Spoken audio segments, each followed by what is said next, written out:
আজকে আলোচনা করব আবহাওয়া পূর্বাভাস 100% সঠিক হয় না কেন। ১. আবহাওয়া খুব দ্রুত পরিবর্তন হয়। বাতাস, তাপমাত্রা, আর্দ্রতা এগুলো এক মুহূর্তে বদলে যেতে পারে। তাই আবহাওয়া পূর্বাভাস 100% সঠিক হয় না। ২. ডেটা সব জায়গায় থেকে পাওয়া যায় না। আবহাওয়া বুঝতে স্যাটেলাইট, রাডার ও আবহাওয়া স্টেশন লাগে, কিন্তু সব জায়গায় এগুলো নাই। যেমন গ্রামের বা সমুদ্রের পার্শ্ববর্তী এলাকায় বেশিরভাগই নেই। ৩.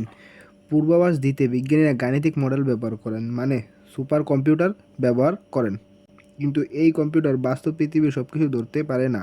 ৪. ডেটা সংগ্রহের কোথাও যদি একটু ভুল থাকে, কয়েক ঘন্টা বা দিনে সেটা বড় ভুলে পরিণত হয়।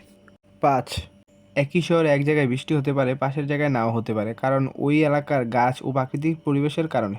ছোট ছোট ভুল ও প্রাকৃতিক প্রভাব ও অনাধুনিকতার কারণে বিজ্ঞানীদের দেওয়া আবহাওয়া পূর্বাভাস মাঝে মাঝে ভুল হয়। আশা করছি আপনাদের বোঝাতে পেরেছি। আর এইরকম ইনফরমেটিভ ভিডিও পেতে সবাই লাইক, শেয়ার এবং সাবস্ক্রাইব করে পাশে থাকবেন।